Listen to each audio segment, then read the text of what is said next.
बातमीपत्रात आता पाहूयात दिल्लीपासून ते दिल्लीपर्यंतच्या ताज्या घडामोडींचा धावता आढावा। पुण्यातील मुंढवा येथील बहुचर्चित जमीन गैरव्यवहार प्रकरणात खारगे समितीचा अहवाल समोर आल्यानंतर आता राजकीय वातावरण तापू लागलंय। या अहवालात शीतल तेजवानी आणि दिग्विजय पाटील यांच्यावर ठपका ठेवण्यात आला असतानाच आता सामाजिक कार्यकर्त्या अंजली दमानिया यांनी थेट पार्थ पवार यांच्यावरही कारवाई करण्याची मागणी केली आहे। या प्रकरणामुळे पवार कुटुंबातील सदस्य पुन्हा एकदा चौकशीच्या फेऱ्यात अडकण्याची शक्यता निर्माण झाली आहे। खारगे समितीनं आपल्या निरीक्षणांमध्ये अमेडिया कंपनी आणि त्यातील भागीदारांच्या भूमिकेवर प्रश्नचिन्ह उपस्थित केलंय। अंजली दमानिया यांनी या मुद्द्याकडे लक्ष वेधताना सांगितलं की अहवालात उल्लेख असलेल्या इतर भागीदार या शब्दात पार्थ पवार यांचा समावेश होतो। शीतल तेजवानी यांनी पार्थ पवार यांना notarised power of the attorney दिल्याचं कागदपत्रांवरून स्पष्ट होत असल्याचा दावा दमानिया यांनी केलाय। याबाबत त्यांनी यापूर्वीच पत्रकार परिषदेत सविस्तर खुलासा केला होता। अंजली दमानिया म्हणाल्या की हे संपूर्ण प्रकरण फौजदारी स्वरूपाचं असल्याचं समितीनं आपल्या निरीक्षणात नोंदवलंय। त्यामुळे खारगे समिती हा अहवाल आता पुढील कार्यवाहीसाठी गृहउद्योग आणि महसूल विभागाकडे पाठवणार आहे। राज्याचे गृहमंत्री देवेंद्र फडणवीस यांच्याकडे या विभागाची जबाबदारी असल्यानं त्यांनी या अहवालातील मुद्द्यांची गांभीर्यानं दखल घेऊन तत्काळ गुन्हा दाखल करण्याचे आदेश द्यावेत अशी विनंती दमानिया यांनी केली आहे। सर्वपक्षीय बैठकीला जर पंतप्रधान नरेंद्र मोदी उपस्थित नसतील तर त्या बैठकीला काहीही अर्थ नाही। पंतप्रधान बैठकीला येणार नव्हते तर आम्ही सर्वांनी त्या बैठकीला जाणं टाळायला हवं होतं असं शिवसेना नेते संजय राऊत यांनी म्हटलं आहे। तर भाजपामुळे हिंदुत्वाचं अधपतन झाल्याचंही त्यांनी म्हटलं। संजय राऊत म्हणाले की अशोक खरात प्रकरणी मुख्यमंत्री किंवा पोलीस खातं यांना आता शांतपणे काम करू द्या। रोजच या विषयावर चर्चा करत इतर महत्त्वाच्या विषयाकडे पाणी टाकण्याचं काम करू नये। खरात प्रकरणी तपास सुरू असताना त्यावर संशय व्यक्त करणं योग्य नाही। संजय राऊत म्हणाले की भाजप सत्तेत आल्यापासून राजकीय नेतृत्व, अध्यात्म आणि हिंदुत्वाचं अधपतन झालं आहे। राज्यात जे सध्या सुरू आहे त्यावर कोणावर आणि किती वेळा बोलणार? मुख्यमंत्री ज्यांची नावं यामध्ये येत आहेत त्यांनी या विषयावर बोलणं गरजेचं आहे। आमच्या पक्षात काहीही मतभेद नाहीत। अशा प्रकारच्या अफवा पसरवल्या जातात। मी बाळासाहेब ठाकरे यांनी स्थापन केलेल्या पक्षाच्या स्थापनेपासूनचा सदस्य आहे। माझ्या जन्मापासून मी या पक्षाचा सदस्य आहे। संजय राऊत म्हणाले की बाळासाहेब ठाकरे यांनी ज्यांना नेते म्हणून नियुक्त केलं त्यामधील मी एक आहे। उद्धव ठाकरे आणि माझे काय नातं आहे हे सर्वांना माहीत आहे। उद्धव ठाकरेंनी बोलवलेल्या खासदारांच्या बैठकीला मी हजर नव्हतो, पण त्या बैठकीत कोणी नाराजी व्यक्त केलेली नाही। नाराजीच्या बातम्यांवर जर आम्ही काम करायला लागलो तर पक्ष वाढलाच नसता। उद्धव ठाकरेंनी बोलवलेल्या खासदारांच्या बैठकीत कोणीही नाराजी व्यक्त केलेली नाही। नाशिकमधील भोंदूबाबा अशोक खरात प्रकरणामुळे राज्यातील राजकीय वातावरण तापलेलं असतानाच आता या प्रकरणात नवा वाद निर्माण झालाय। शिवसेना शिंदे गटाच्या प्रवक्त्या शीतल म्हात्रे यांनी केलेल्या वक्तव्यामुळे या प्रकरणाला आणखी वेगळं वळण मिळालंय। त्यांनी सोशल मीडियावर ट्विट करत खरातला देण्यात आलेली पाण्याची जोडणी ही मातोश्रीच्या मॅडमच्या आग्रहामुळेच झाली असा गंभीर आरोप केलाय।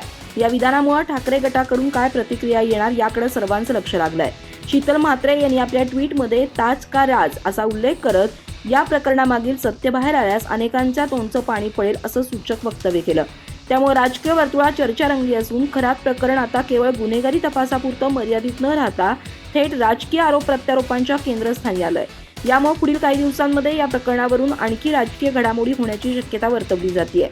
दरम्यान माजी मुख्यमंत्री उद्धव ठाकरे यांच्या कार्यकाळात नाशिकमधील दारणा धरणातून अशोक खरात यांच्या शिवनिका संस्थेसाठी 39 लाख लिटर पाणी मंजूर करण्यात आल्याची माहिती समोर आली आहे। या संदर्भातील शासन निर्णयही समोर आल्यानं वाद अधिकच चिघळलाय। या पाणी पुरवठ्यासाठी धरणापासून सुमारे 48 किलोमीटर लांबीची पाईपलाईन टाकण्यात आली होती। अधिकृत नोंदीनुसार हे पाणी पिण्यासाठी राखीव असल्याचं सांगितलं गेलं, मात्र प्रत्यक्षात त्याचा वापर खरातच्या 21 एकर आंबा बागेसाठी केल्याचा आरोप होतोय।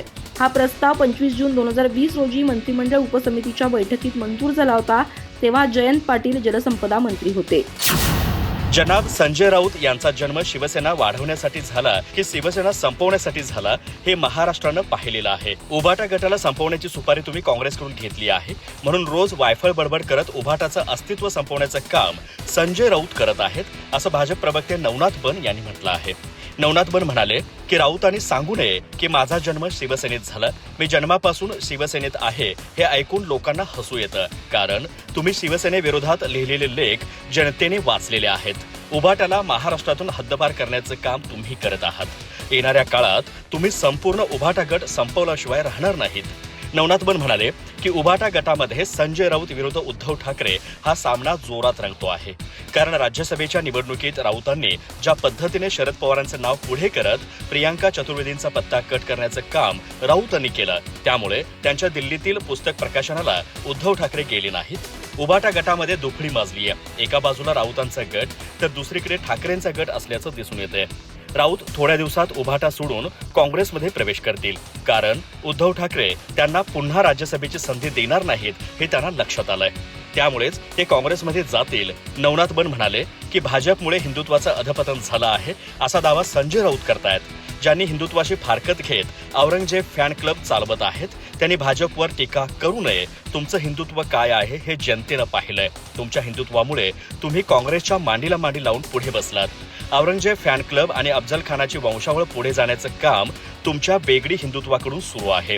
तुम्ही बाळासाहेबांचे विचार सोडून सोनिया गांधींच्या चरणी लीन झालात. त्यामुळे जनतेने तुम्हाला नाकारलं. तुम्ही हिंदुत्वावर काहीही बोलू नका. तुम्हाला काहीच अधिकार नाही.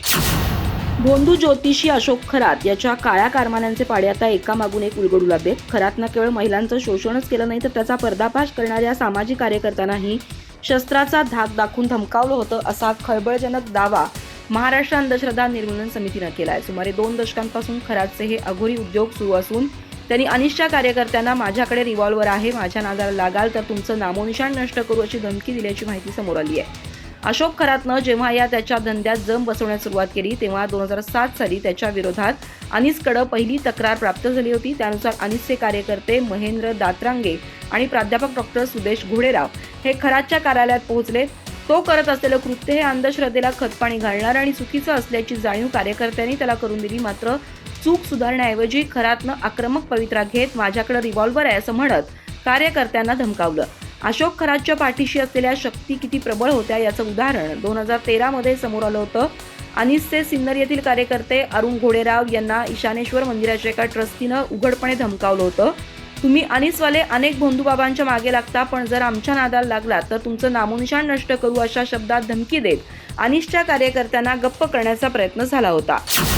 नाशिकच्या भोंदूबाबा अशोक खरात प्रकरणाने संपूर्ण महाराष्ट्र हादरला असतानाच आता या प्रकरणावर शिवप्रतिष्ठानचे संस्थापक संभाजी भिडे गुरुजी यांनी अत्यंत प्रखर शब्दांमध्ये आपली प्रतिक्रिया नोंदवली आहे. अशोक खरातला मारून टाकून मोकळं व्हावं, या प्रकरणावर चर्चा सुद्धा करू नये अशा कडक शब्दांमध्ये भिडे गुरुजींनी प्रतिक्रिया दिली आहे. खरातच्या कृत्यांचं एकामागून एक प्रकरण समोर येत असतानाच भिडे गुरुजींच्या विधानाने आता नव्या चर्चेला तोंड फुटलंय.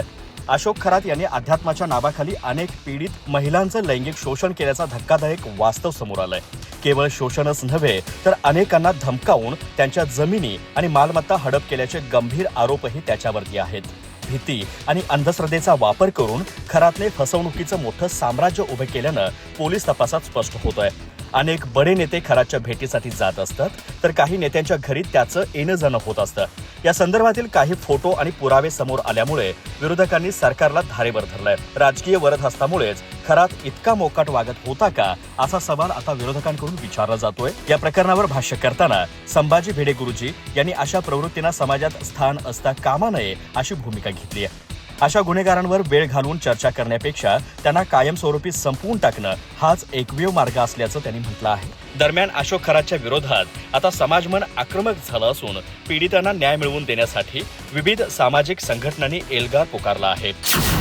महाराष्ट्रात सध्या गाजत असलेल्या भोंदूबाबा प्रकरणामुळे रुपाली चाकणकर यांना आणखी एक मोठा राजकीय धक्का बसण्याची चिन्ह दिसत आहेत. अशोक खरात प्रकरणात दररोज नवीन धक्कादायक माहिती समोर येते. महिलांवरील अत्याचारांचे आरोप, व्हिडिओ क्लिप्स आणि विविध गंभीर गुन्ह्यांच्या चर्चेमुळे हे प्रकरण अधिकच गाजत आहे. या पार्श्वभूमीवर चाकणकर यांचं नाव समोर आलं होतं, ज्यामुळे त्यांच्या प्रतिमेला मोठा धक्का बसला. या प्रकरणात चाकणकर यांचे काही फोटो सोशल मीडियावर व्हायरल झाले होते. त्या अशोक खरातच्या तथाकथित दरबारात उपस्थित असल्याचं दिसल्यानं वाद निर्माण झाला. याशिवाय त्यांच्यात आर्थिक व्यवहार असल्याचेही आरोप झाले. राज्य महिला आयोगाच्या अध्यक्षपदावर असताना अशा प्रकारच्या वादात नाव येणं ही गंभीर बाब मानली गेली. अखेरीस वाढत्या दबावामुळे त्यांनी अध्यक्षपदाचा राजीनामा दिला आणि तो सुनित्रा पवार यांच्याकडे सुपूर्द केला. मात्र राजीनाम्याच्या पत्रात त्यांनी वैयक्तिक कारणं दिली असून खरात प्रकरणाचा उल्लेख टाळला. राजीनाम्यानंतरही त्यांच्यावरील दबाव कमी झालेला नाही. सध्या त्या राष्ट्रवादी काँग्रेसच्या महिला प्रदेशाध्यक्ष पदावर आहेत. मात्र हे पदही त्यांच्या हातातून जाण्याची शक्यता व्यक्त होतीये. पक्षातील अनेक वरिष्ठ नेते आणि पदाधिकाऱ्यांमध्ये याबाबत एकमत झाल्याची माहिती समोर येते. साकडकर यांच्या नावामुळे पक्षाची प्रतिमा मलिन होत असल्याची भावना नेत्यांमध्ये आहे. राज्याचे अन्न आणि औषध प्रशासन मंत्री आणि राष्ट्रवादी काँग्रेस अजित पवार गटाचे ज्येष्ठ नेते नरहरी झिरवाळ यांचा एका तृतीयपंथी व्यक्तीसोबतचा आक्षेपार्ह कथित व्हिडिओ समाज माध्यमांवर प्रसारित झाल्याने राजकीय वर्तुळात मोठी खळबळ उडाली आहे. विशेष म्हणजे या व्हिडिओची माहिती झिरवाळ यांना आधीपासूनच होती आणि या संदर्भात त्यांनी मंगळवारी मुख्यमंत्री देवेंद्र फडणवीस यांची भेट घेऊन चर्चाही केली होती अशी माहिती मिळतीये. मात्र ही चर्चा होऊन 24 तास उलटण्यापूर्वीच हा व्हिडिओ व्हायरल झाल्याने झिरवाळ यांच्या अडचणीत मोठी वाढ झाली आहे. नरहरी झिरवाळ यांचा व्हायरल झालेला व्हिडिओ सुमारे 7 महिन्यांपूर्वीचा असल्याचं सांगण्यात येत आहे. मंत्र्यांच्या शासकीय निवासस्थानातील एका खोलीत झिरवाळ एका तृतीयपंथी व्यक्तीसोबत बिछाण्यावर बसलेले असून शेजारी मद्य आणि खाद्यपदार्थ दिसत आहेत. या व्हिडिओमध्ये दिसणारा तृतीयपंथी पवन यादव असून त्याच्यावर मुंबईतील कुरार पोलीस ठाण्यात खंडणीचा गुन्हा दाखल असल्याची माहिती समोर आली आहे. एका जबाबदार पदावर असलेल्या मंत्र्यांच्या शासकीय निवासात अशा प्रकारची व्यक्ती असणं आणि तिथे अश्लील कृत्य होणं यावर आता नैतिकतेचा प्रश्न उपस्थित केला जातोय. राष्ट्रवादीचे अध्यक्ष अजित पवार यांच्या अपघाती मृत्यूनंतर पक्षात नेतृत्वावरून आणि मंत्रिपदावरून मोठा संघर्ष सुरू आहे.